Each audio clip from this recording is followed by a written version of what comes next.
Hello and welcome back to another deck guide, this time featuring the Lyrilusc archetype. This Xyz focused archetype consists entirely of level 1 wind-winged beasts, and that gives them access to some interesting support cards that not that many decks actually get to play with.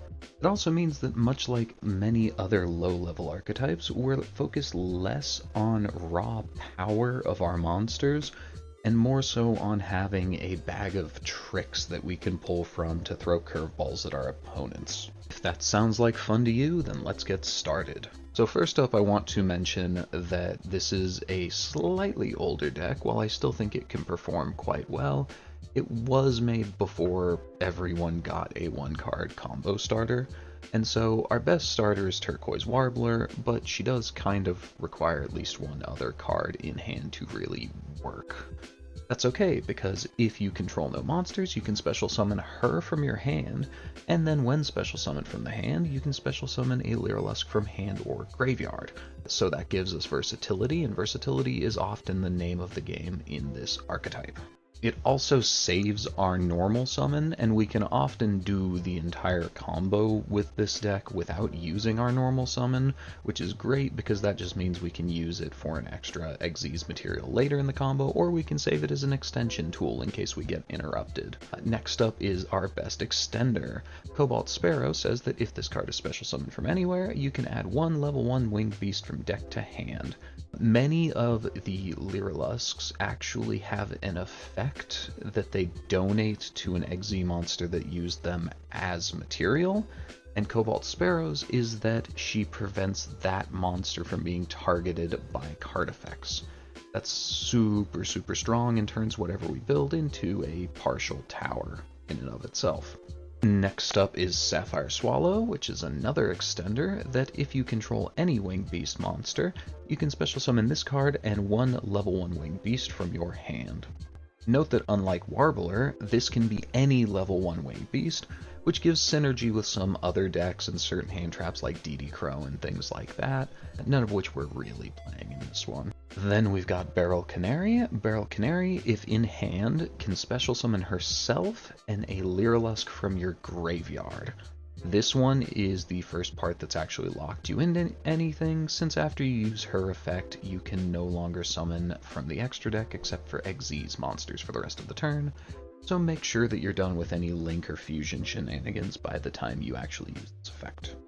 Her effect that she donates to an Xyz monster is to give it 200 bonus attack, which is quite relevant for one specific monster in our extra deck, and makes it unable to switch control, so your opponent cannot mind control or change of heart or anything on it, which is a very niche protection, but you know, we like the attack at least.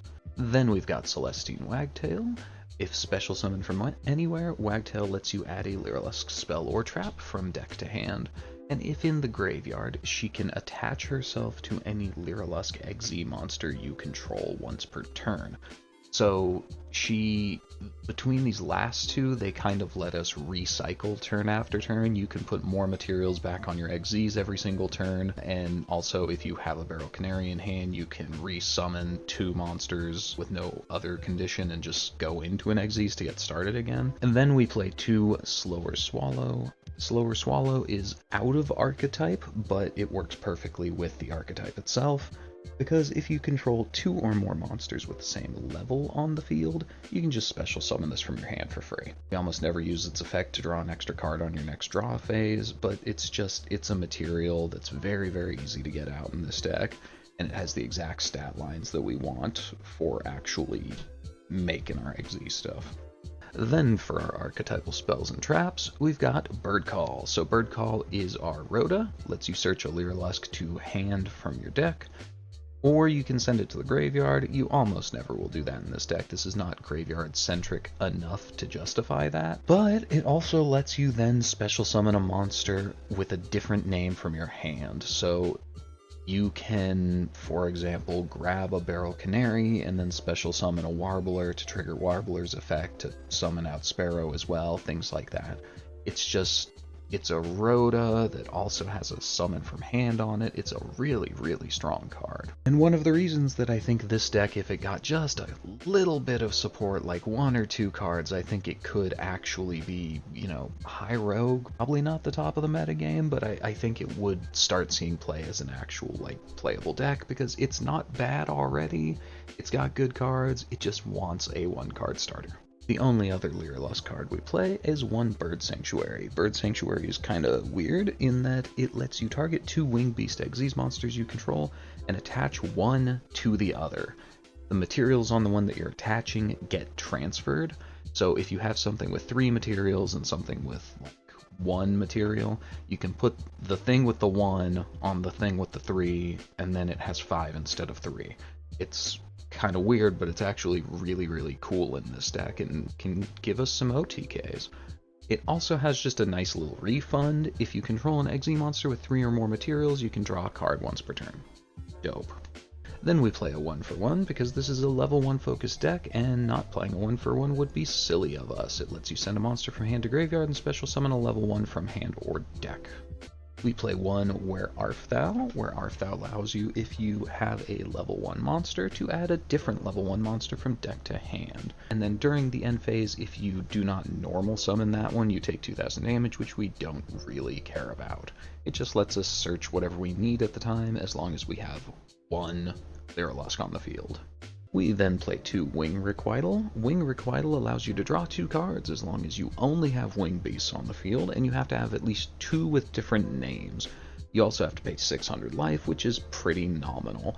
Just, it's always active in this deck, so it's always Pot of Greed. The only difference is that you can only activate 1 per turn, so unlike Pot of Greed, I only play 2, so it doesn't clog up our hand. You could definitely make an argument to play the full 3 of, though, just because drawing 2 is always great, and we can pretty much always use it in this deck. And then we play a 2 of Swallow's Cowrie. Swallow's Cowrie is a weird card. It is a quick play, but you almost never will use it on the opponent's turn. It allows you to tribute a winged beast from hand or field and add one from your deck to your hand with the same level as the one you tributed.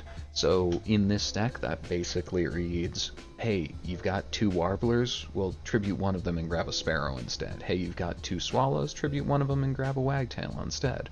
It just lets us switch whatever Lyrilusc monsters we have for whatever ones we don't have. And then we've got 15 pieces of non-engine. So I do have to talk about the non-engine a bit in this deck. So, for starters, Droll and Lockbird is a level 1. All of our Xyz monsters only require level 1s. They don't require wind, they don't require winged beast or anything really, it's just level 1s. So we can actually get some play out of Droll and Lockbird. We play 2 Nibiru, we play a Crossout Designator. So I want to talk about these first 5 for a second. This deck, because it does not have any 1-card combos, it is not the most resilient thing in the world. It can normally play through 1 or 2 pieces of disruption, especially because we don't need our normal summon as a starter or anything like that. It's not a terrible situation, but we have to commit at least 2 cards worth of resources to actually get going. That means that we really want to make our opponent's disruptions invalid. Especially the 2 that we're already playing. Droll and Lock and Nibiru can absolutely ruin us because we don't get a monster negate until way late into our combo, and we basically every card we summon adds another card from deck to hand, so Droll and Lock is gruesome against us. So we play Crossout Designator to stop the ones that we're trying to use to stop the opponents. In general, these are just 2 really good hand traps that people play a lot, especially Droll. And so, you know, having the 1 of Designator to try and hedge our bets against those 2 is pretty solid.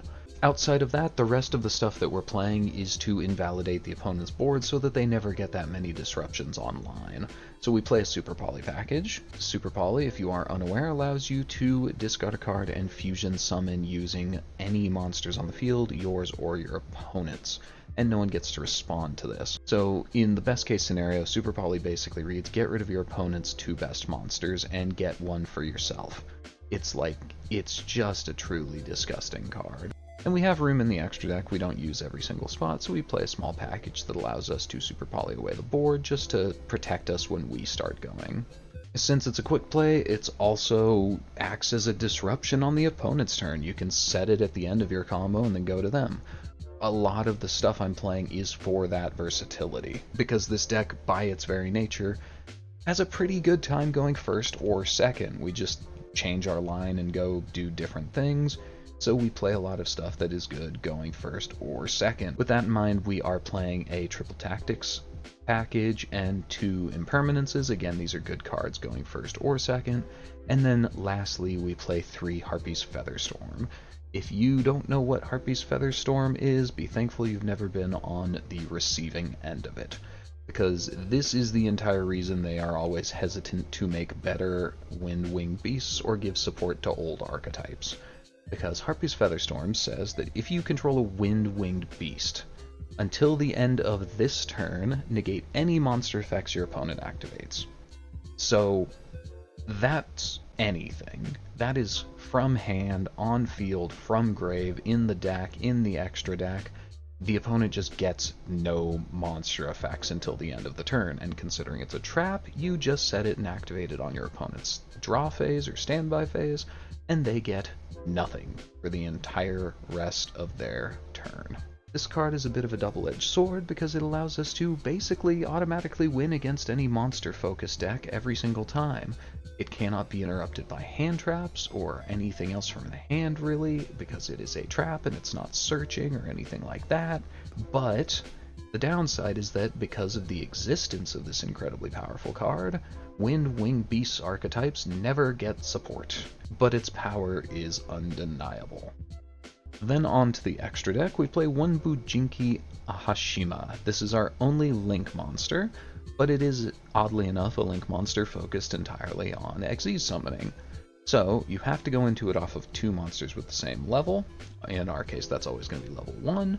It cannot be used as Link material when summoned, but when it's Link summoned, you can special summon a monster from your grave and a monster from your hand with the same level, and then immediately Xyz summon them. So why not just go into it with the material you used for the Ahashima itself? Well, that is because his second effect is that whenever he points to an Xyz monster, and that monster detaches material for an effect, Ahashima sees that and allows you to destroy a spell or trap on the opponent's field, once per turn. So it's an extra interrupt as long as you've got a couple of extra material to go into him, and he does refund 1 material and give you a special summon from your hand. Note that that doesn't trigger any effect. Either way, he's basically just here as spell trap destruction, and that's fine by us. Next up is the card you're going to see the most going first, and that is Lyrilusc Ensemble Robin. Ensemble Robin can be made with 2 or more level 1 monsters and gains 500 attack for each material attached to her, but if your opponent special summons a monster, you can detach a material, target the monster, and return it to hand. So this is not once per turn, which makes Ensemble Robin detonator at home. However many materials you can put on her, she can bounce special summon monsters that many times, and we can routinely get to 4 or 5 in this deck. That means that this card on her own is 4 or 5 disruptions. Remember also from earlier that we've got things like Cobalt Sparrow to make her untargetable, to protect her so that they can't negate that effect.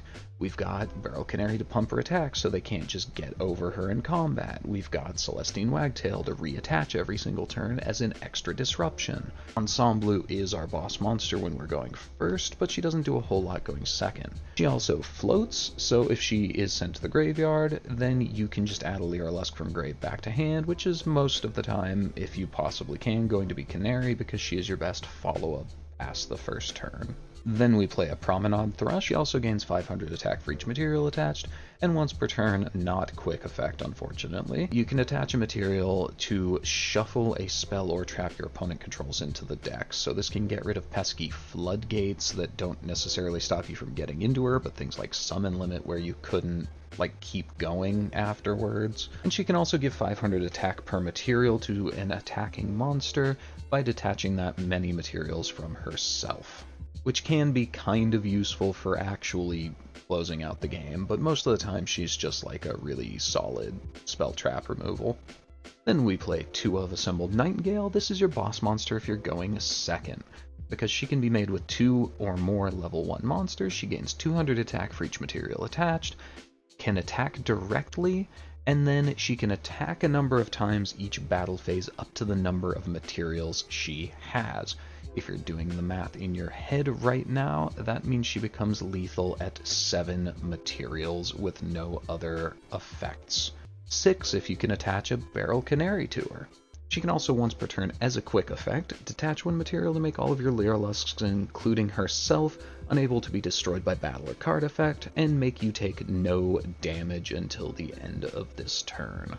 That means that she is really good at protecting your board while you gather up materials and throw them onto her so that she can actually just end the game.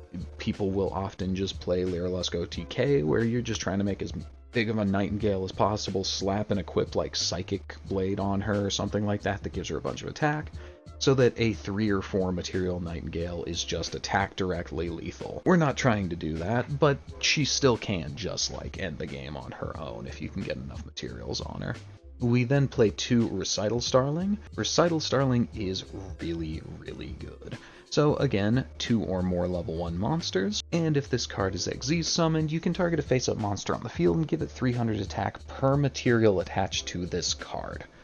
So that is not necessarily your monster. Yes, you can give attack to Assembled Nightingale, which makes her more lethal more quickly, but you can also give that to your opponent's monster. Why would you ever want to do that? Well, that's because this card shares any battle damage she would take with the opponent. So if you attack a 3000 power monster with Recital Starling, Recital Starling will die, and both players will take 3000 damage. That makes them incredibly dangerous for OTK scenarios, because if you can swing with 2 of them, that's 6000 damage, and then just a couple direct hits from Nightingale finishes off the opponent. And her use doesn't even stop there, because soft once per turn, you can detach a material from a Recital Starling to add a level 1 winged beast from deck to hand. That is a soft once per turn, which is why we play 2, because you will almost always go through both in a standard combo. And then once you've used both of them, you can do the Utopic Draco Future line, because Utopic Future requires 2 number monsters with the same rank, which is just 2 copies of Recital Starling, and then you can go into Draco Future off of just Future himself, and then Draco Future is just a monster negate that lets you take control of the monster that you negated, and it cannot be destroyed in battle or by card effect. This is your other going first end piece. You just use your 2 Starlings, go into Future, go into Draco Future, congrats, you have a negate, and then you have your like 4 or 5 material Ensemble Robin.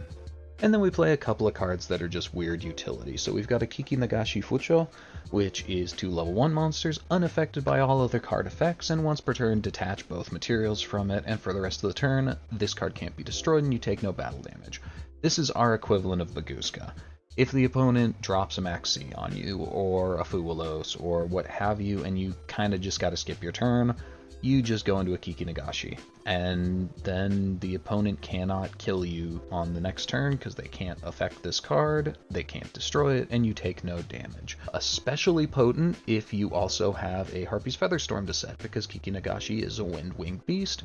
Go into it, slap Featherstorm, and then the opponent is good and truly turn skipped. They just have to pass it back to you. We play a Ripplebird, which does come up on occasion.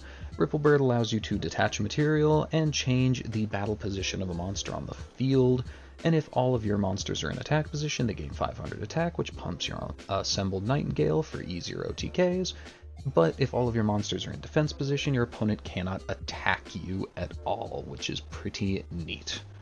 We play a Zeus because this is one of the best decks in the entire game at getting a high material Zeus, up there with Zodiac. They're probably comparable. And Zeus, if you do not know, allows you to make him with any Xyz monster if an Xyz monster has battled this turn. So the idea with Zeus in this deck is that you make as big of a Nightingale as you can, you attack the opponent directly as many times as you can, you go to main phase 2, and what do you know? You can just make a Zeus with like 4, 5, 6 materials on it after doing a bunch of damage to your opponent, wipe the board clean, and save 1 or 2 board wipes for the opponent's turn. It's great. And then we play one of Tantrum Toddler. Toddler's a weird card that you can make with 2 level 1s, and once per chain, if anything gets negated by anyone, you can attach a material from the graveyard of your opponent and yourself to it. Then this card gains effects based on how many materials it has attached. The first effect is that as long as it has any materials attached, it gains 700 attack per material. That gets very big very quickly. If it has 4 or more materials attached, it cannot be destroyed, and at that point it's a 2800. And then if you can get it to 8 materials, you can detach 4 to destroy all cards on the field. So it's just kind of another board wipe in a grindy game. Some turns will go by where a bunch of stuff gets negated. Like, you basically can make this early in your combo going second, and then as your opponent just negates random stuff, you just keep attaching material to the Toddler, and if they negate enough stuff that Toddler hits 8, you can then just wipe the board clean, kind of like a Krakara Div Incarnate style effect. And then we play our Super Poly package. So these two are chosen because they can be summoned most easily off of Super Polymerization. I just want to note that Garura is pretty good for going second because it does double damage to the opponent, and we can give it bonus attack off of Recital Starling, which is then doubled, which just makes it do a ton of direct damage to the opponent. It's great. And so that is it for our Lyrilusc deck profile. Let's go ahead and look at what the deck is actually trying to do.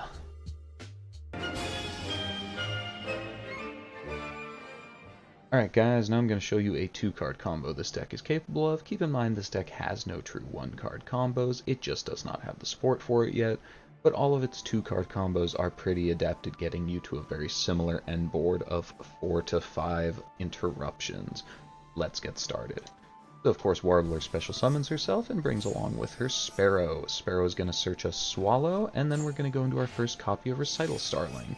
Recital detaches a card to go grab Wagtail, and then Swallow can special summon both. Wagtail searches us the Bird Call for later. These two are going to go into our second copy of Starling to detach material to grab Canary, and then we can finish the UDF line.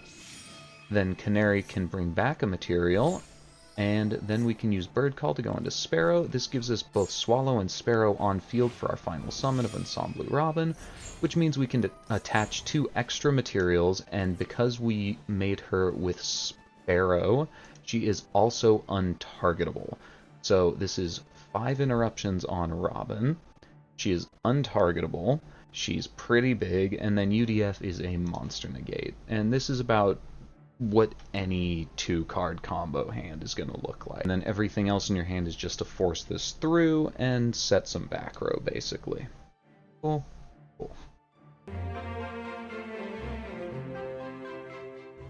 Alright, so here the point of this video is to kind of show you what you should be looking to do when going for a 1-turn kill with this deck. Remember that if interrupted, you can always pivot towards, you know, the grind game style of play, and those two do look pretty different in this deck, but let's go ahead and get started while I talk.